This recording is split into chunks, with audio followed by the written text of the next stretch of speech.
Assalamualaikum warahmatullahi wabarakatuh. Halo semuanya, kembali lagi di podcast Bengkel Belajar. Di siniar kali ini, aku akan berbagi rahasia dengan teman-teman sekalian tentang apa saja sih macam-macam kesalahan mahasiswa dalam penulisan skripsi. Dan kesalahan ini bikin dosen pengujinya ataupun dosen pembimbingnya gemes sampai mereka tuh pengen nyobek-nyobek badan kamu. Nah, ada 5 rahasia nih yang pengen aku bagi, sekaligus juga dengan bagaimana cara mengatasi ataupun mencegah supaya kesalahan-kesalahan tersebut nggak terulang atau nggak terjadi. Nah, jadi konten ini aku buat, itu karena ada beberapa mahasiswa yang join di Bengkel Belajar nanya, "Bang, gimana sih? Atau apa sih yang harus kami hindari sebagai sebuah kesalahan ketika menyusun sebuah skripsi dan hal itu tuh nggak disenangi oleh dosennya, entah itu penguji maupun pembimbing." Jadi akhirnya setelah aku berpikir beberapa saat, mengumpulkan ingatanku tentang pengalaman-pengalaman selama menulis skripsi maupun juga pengalaman dari teman-teman yang join, mereka cerita, akhirnya aku menemukan 5 kesalahan yang membuat dosen penguji maupun pembimbing kita gedeg sama kita, gemes sampai mereka pengen nyobek-nyobek badan kita, bukan cuma sekedar pengen patahin leher kita. Nah, oke, langsung aja kita bahas. Kesalahan yang pertama, setelah aku kontemplasi, setelah aku bertapa, aku menemukan 5 kesalahan, dan kesalahan pertama adalah referensi penulisan yang minim kayak pohon kaktus di gurun pasir Meksiko. Oke, aku tahu ini nggak lucu ya atau garing ya, tapi intinya adalah kalau pohon kaktus di gurun pasir Meksiko, if you know ataupun kamu nonton film-film western era-era cowboy, era-era jago tembak muncul, kamu akan sulit buat nemuin dataran-dataran yang penuh dengan pohon kaktus gersang gitu di gurun Meksiko. Itu gambaran bagaimana skripsi kalau seandainya referensinya terlalu sedikit. Buku yang dipakai mungkin cuma 1 atau 2, atau mungkin jurnalnya cuma 1 atau 2. Dan ini kan skripsi ya, sebuah karya ilmiah yang basisnya adalah teori yang kemudian berangkat ke pengumpulan data entah di lapangan maupun library research. Kalau referensinya minim, menggunakan 1 buku, katakanlah menggunakan 1 buku aja, terus sisanya ibid atau ibidum, tulisan yang kayak begini malah terlihat seperti buku harian ya, atau kayak daftar belanjaan ke minimarket gitu. Jadi kalau nggak ada referensi, terus apa dong bukti bahwa teori yang kita jadikan sebagai landasan penulisan skripsi itu ada? Ya kan?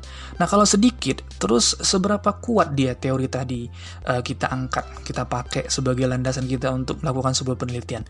Permasalahannya itu berdasarkan teori pantas muncul nggak gitu, atau bisa dipertanggungjawabkan nggak sih secara teori, bahwa ataupun bisa dipertanyakan nggak sih itu memang masalah dalam penelitian menurut teori tadi, dan pedoman kita apa gitu dalam pengumpulan data nantinya. Intinya referensi yang minim ataupun terlalu sedikit itu sangat tidak meyakinkan sebuah karya ilmiah untuk diangkat sebagai penelitian, sebuah bahan untuk diangkat menjadi penelitian. Dan ini yang bikin dosen pembimbing ataupun dosen penguji di sidang skripsi bakal mencak-mencak ke mahasiswa yang kalau menulis skripsi itu referensinya dikit banget. Ada kejadian sih beberapa waktu yang lalu, mahasiswa yang cuma mencantumkan 2 judul buku di bab 2-nya. Ini bikin jengkel dosen pengujinya sih waktu itu. Sampai dia nanya, ini kamu beli buku apa enggak, pinjam buku apa enggak, pustaka apa enggak, ini kamu bimbingan apa enggak, kok cuma punya 2 buku gitu. Ya dosennya kan jadinya malu juga, dosen pembimbingnya maksudku ya. Jadi ini kesalahan pertama yang bikin dosen kamu bakal gemes sampai pengen nyobek-nyobek badan kamu adalah referensi penulisan skripsi yang terlalu sedikit atau minim, bahkan cuma punya 1 buku, dan ini ngeselin banget lah. Nah, yang kedua, kesalahan yang bikin dosen kamu gemes sampai pengen nyobek-nyobek badan kamu adalah kesalahan dalam bentuk typo atau salah ketik, terutama untuk istilah-istilah penting terkait variabel penelitian, termasuk juga gelar akademik. Nah, kita akan bagi 2 bahasan kali ini. Yang pertama adalah mengenai kesalahan dalam penulisan istilah ataupun kalimat. Salah ketik itu mengganggu loh kalau dibaca. Kurang 1 huruf itu kadang bikin kalimat jadi nggak sempurna, atau malah ada yang kebalik-balik. Jadi misalnya pengen nulis ketika, malah ketulis ketiak, karena A dengan K di akhir kata. Ketika itu kebalik letaknya sama kita. Nah, pada penulisan istilah, kau tuh kalau seandainya salah atau salah letak atau salah taruh hurufnya, atau mungkin kita salah ketik, anggapnya sama misalnya. Nah, itu akan bikin teori deskripsimu mengandung kesalahan atau mengandung fallacy. Mengandung fallacy itu maksudnya kecacatan. Ini yang mana nih? Kerancuan, keambiguan. Misalnya, kamu harusnya ngetik outcome, tapi yang kamu tulis malah output. Antara come dengan put, ya walaupun itu sebenarnya sih kalau dia bisa typo, itu tiponya kebangetan ya. Put dengan come kan itu dua kata yang berbeda sebenarnya. Tapi kalau seandainya ada kejadian ya, nah itu kan sangat mempengaruhi sekali. Definisi output dengan outcome itu dua hal yang berbeda. Itu contoh kalau penulisan istilahnya salah atau nggak lengkap misalnya hurufnya. Dan itu mengganggu sekali buat dibaca. Yang kedua, bagian yang kedua dari kesalahan pengetikan ini adalah gelar akademik. Nah, ini aku jelasin juga ya kenapa dosen-dosen sangat kesal sekali, marah sekali dengan mahasiswa yang salah ngetik gelar akademik.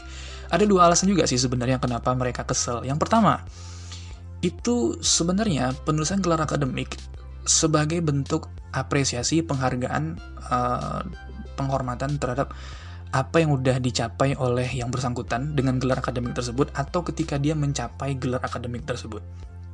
Oke, kesalahan gelar akademik berarti kita nggak menghargai jerih payah yang orang lain lakukan. Meskipun ini sebenarnya kayak kelihatan seperti sombong banget dah, itu pun dibahas. Angkuh banget dah kayak begituan pun di terlalu sentimental gitu mungkin bagi sebagian orang ya. Tapi ketika kamu nulis skripsi, sidang skripsi, terus kamu lulus dapat gelar SPD, dapat gelar SP, dapat gelar SE, terus orang salah ketik gelar kamu, kayak gimana rasanya? Udah capek-capek skripsi, udah capek-capek penelitian, udah habis dimakan nama dosen penguji dan pembimbingmu, tahu-tahu orang salah ketik gelar akademikmu, gimana rasanya? Nah, dikembalin aja sih ke diri sendiri, ada perasaan-perasaan seperti itu juga ya. Jadi seolah-olah itu tuh kayak menciderai kehormatan si orang yang namanya salah kita ketik. Nah, apalagi yang salah ketik gelar akademiknya itu adalah aku nggak bicara dosen di kampus, tapi aku bicara narasumber. Barangkali kamu mewawancarai seorang kepala sekolah, mewawancarai seorang guru, mewawancarai seorang manajer di sebuah perusahaan, tapi ternyata gelar akademiknya kamu ketik salah. Nah, ini kan mancing cari masalah ya dengan orang lain ya. Itu kan narasumbermu, kamu harus menghormati mereka, kamu harus hargai mereka, dan kalau penulisan gelarnya salah itu kan ya menyinggung orang ya. Kita kan nggak tahu juga pikiran orang seperti apa, tapi yang jelas itu bentuk penghargaan. Nah, yang kedua, kesalahan gelar akademik itu juga mempengaruhi identitas. Jadi ada kejadian temanku salah ketik gelar akademik salah seorang dosen, terus dia pengen minta tanda tangan ke dosen yang bersangkutan, aku lupa untuk dokumen apa, tapi dosennya nggak mau ngasih tanda tangan. Alasannya logis sih. Nama saya Fulan misalnya, gelar akademik saya ini. Namanya udah bener nih, tapi gelar akademiknya salah nih, beda. Jadi ini bukan saya katanya. Nah, itu masuk akal sih. Jadi gelar akademik itu, ini aku ulangin ya. Jadi gelar akademik itu sudah melekat sebagai identitas untuk seseorang. Kalau kita salah ketik gelar akademik, itu berarti kayak kita berurusan dengan orang yang berbeda. Kita membuat identitas baru dari orang lain gitu. Jadi misalnya si Fulan yang gelarnya adalah MPDI, terus kita ganti menjadi MA, ketika kita mau perlu sesuatu dengan mereka, dia akan bilang, oh ini bukan saya MPDI, ini mungkin orang lain kali gitu. Nah, itu masuk akal sih, karena dia udah melekat sebagai identitas. Jadi hati-hati, kesalahan seperti ini sangat-sangat dibenci dan tidak disenangi oleh dosen penguji maupun pembimbingmu, yakni typo atau salah ketik, terutama untuk kata-kata, kalimat-kalimat, istilah-istilah penting ada di dalam skripsimu, termasuk juga gelar akademik. Oke, hati-hati, harus cek and recheck, harus teliti betul sebelum dibawa ke sidang atau bawa bimbingan. Nah, ini yang kesalahan kedua yang dibenci oleh dosen penguji dan pembimbingmu sampai mereka tuh pengen nyekek kamu. Yang ketiga, kesalahan yang ketiga yang bikin dosen kita gemes sampai pengen nyobek-nyobek badan kita adalah kesalahan dalam tata letak dan penulisan yang tidak sesuai dengan ketentuan atau panduan teknis yang dikeluarkan oleh pihak kampus. Ini sih biasanya dikeluarkan oleh pihak fakultas ya. Nah, itu kan sebenarnya udah diatur ya cara kita menulis skripsi, panduan teknisnya, apa yang harus ada di dalam skripsi kita, mulai dari jenis hurufnya atau fontnya, ukuran kertasnya, marginnya, spasinya, dan segala macamnya, itu semua ada di dalam sana, termasuk teknis-teknis penulisan daftar pustaka, referensinya, dan lain-lain segala macamnya.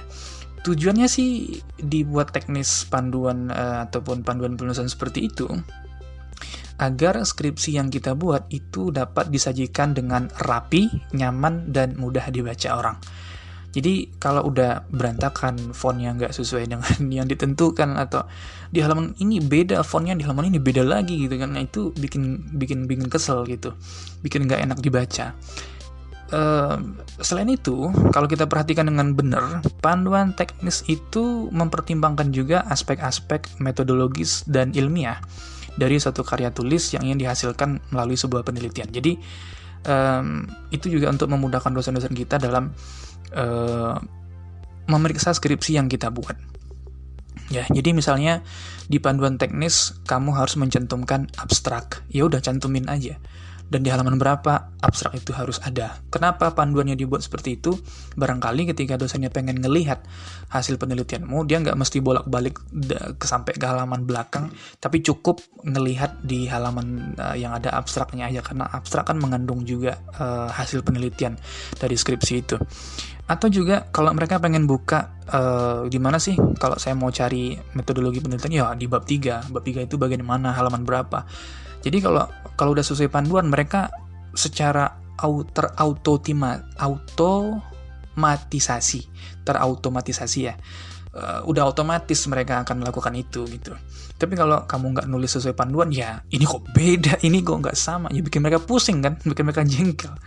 Jadi itu bakal mancing emosi mereka, dan bisa jadi mereka ngelakuin hal-hal yang kita inginkan karena mereka emosi dengan kita kan. Jadi ya padahal ya walaupun kita nggak bikin salah pun, mereka juga udah pengen mau makan kita, apalagi kalau bikin salah kayak begini. Jadi hati-hati dengan teknis penulisan, ikuti panduan yang ada, rapikan sesuai dengan itu, jangan sembarangan itu, jangan ikutin selera kita. Oke, ini yang ketiga.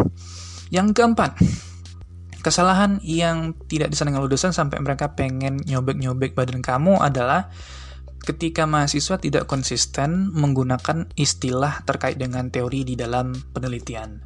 Nah, misalnya nih, di judul subjeknya adalah siswa, tapi sewaktu di latar belakang malah ditulis peserta didik. Dan di bab 2 pada kajian teoritis, kamu menggunakan kata murid. Walaupun siswa, peserta didik, dan murid itu punya makna yang sama, tapi ketidakkonsistenan penggunaan istilah itu ganggu banget loh sebenarnya.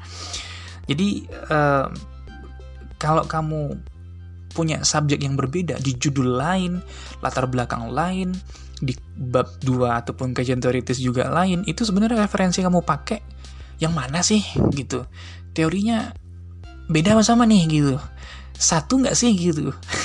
Jadi penggunaan subjek ataupun penggunaan istilah yang tidak konsisten, selain mengganggu, itu juga membuat dosen akan mempertanyakan referensi yang kamu pakai, teori yang kamu pakai yang mana gitu. Dan ini selain mengganggu, itu juga bisa memancing dosen untuk mempermainkan kamu juga nih. Ya kan, mempermainkan kamu juga. Mempermainkannya yang kayak gimana? Mereka mungkin akan bolak-balik aja. Di sini judul kok siswa, di latar belakang peserta didik, di kajian teoritis ditulis murid. Definisi murid sama peserta didik sama apa beda? Sama. Dari mana teorinya? Kok bisa sama? Di bab 2 ada apa? Oh, di bab 2 kan murid. Di bab 2 murid, kenapa kamu tulis di subjeknya, di judulnya itu subjeknya siswa? Jadi yang ada teorinya yang mana nih? Yang murid, peserta didik, atau siswa? Nah, dibolak-balik kayak gitu aja tuh. Dimainin di situ kamu. Jadi bahayanya ketidakkonsistenan itu adalah memancing mereka untuk mempermainkan kita juga, selain mengganggu ya. Nah, ini kesalahan keempat yang pengen dosen sampai pengen nyobek-nyobek badan kamu. Yang kelima, terakhir. Sebenarnya sih yang kelima ini bisa dikatakan nggak termasuk ke kesalahan penulisan, tapi lebih ke ketidakkelengkapan kita dalam mencantumkan hal-hal yang sebenarnya perlu ada di dalam skripsi kita. Tapi masih relate kok, karena secara teknis kamu juga bakal nulis bagian ini di dalam skripsi ataupun hasil penelitianmu. Nah, kesalahan itu adalah ketika kamu melaksanakan penelitian lapangan atau field research, turun ke sekolah mungkin, turun ke perusahaan mungkin, terus turun ke satu tempat mungkin untuk mengumpulkan data, tapi nggak punya lampiran sebagai bukti dan itu nggak dicantumkan di skripsi kamu. Nah, ini sih kesalahan yang bikin dosen gemes juga. Misalnya kalau dalam bab 4 di penyajian data, kamu bilang kamu ada wawancara, hasilnya ini. Tapi ketika kamu ditanya buktinya mana, transkripnya mana, kamu nggak punya lampirannya, wah itu bakal mancing dosen kamu buat ngegas tuh habis-habisan di sana, pengen nyobek-nyobek badan kamu kalau kamu nggak punya bukti. Atau ketika kamu melampirkan di bab 4 itu di penyajian data, kamu bilang kamu udah observasi hasilnya ini, terus bukti observasinya mana, lembarannya mana, nggak dilampirkan nih, mana buktinya. Nah, ini sih yang bahayanya. Ataupun dokumen-dokumen lain yang kamu sebutkan ada di penyajian data atau di bab 4, tapi nggak kamu lampirkan sebagai bukti di bagian skripsi, yang biasanya sih ditaruh di bagian akhir. Jadi, ini kesalahan yang kelima yang bikin dosen sampai pengen nyobek-nyobek badan kamu. Karena begini, field research atau penelitian lapangan itu berarti kamu mengumpulkan data di lapangan, wawancara, observasi, maupun dokumentasi. Yang harus dibawa pulang setelah kamu mengumpulkan data itu adalah bukti bahwa kamu memang udah wawancara, bukti kalau kamu udah observasi, bukti kalau kamu udah mengumpulkan dokumen. Ya walaupun sebenarnya di hari ini jauh lebih mudah ya untuk membuktikan itu, ataupun mungkin ada yang nyeletuk, bang tapi kan udah ada surat risetnya, surat balasan riset dari lokasi penelitian, itu kan udah jadi bukti kalau kita memang turun ke lapangan. Iya, tapi kan itu cuma bukti bahwa kamu turun ke lapangan, tidak bukti dari data yang kamu punya. Nah, itu loh maksudnya.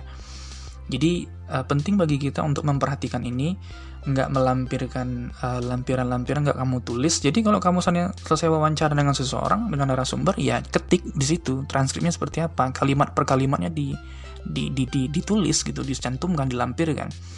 Demikian juga dengan dengan observasi. Jadi kalau kamu ditanya oleh dosenmu, kamu udah wawancara, udah Pak, mana buktinya? Ini transkripnya Pak, halaman sekian dilampirkan begini nih, ini hasilnya begini, kalimat yang diucapkan begini. Ada bukti lain? Ada Pak, ini saya punya rekamannya, ini saya upload di Google Drive misalnya, ini linknya Pak, bisa diakses misalnya. Nah itu kan keren. Jadi bikin dosen pengujimu bingung mau nguji apa lagi selain bener apa enggaknya hasil analisismu gitu. Jadi inilah dia 5 kesalahan umum.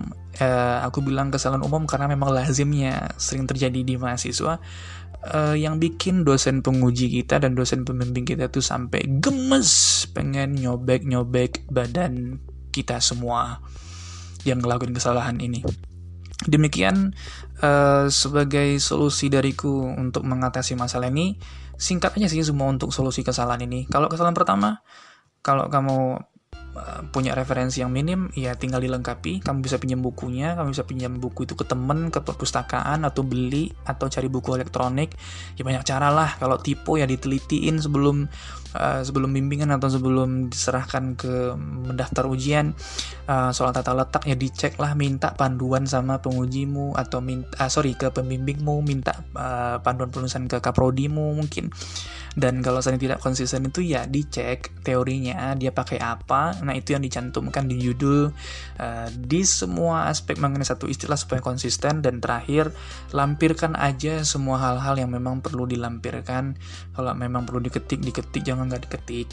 Sebagai bukti bahwa kamu memang turun ke lapangan, bukan cuma surat riset, tapi bukti kamu ngelakuin pengumpulan data. Sekian dariku, terima kasih buat teman-teman yang udah menyimak senior kali ini. Semoga bermanfaat dan semoga sukses kalau bagi yang mau ujian. Sampai jumpa. Assalamualaikum warahmatullahi wabarakatuh.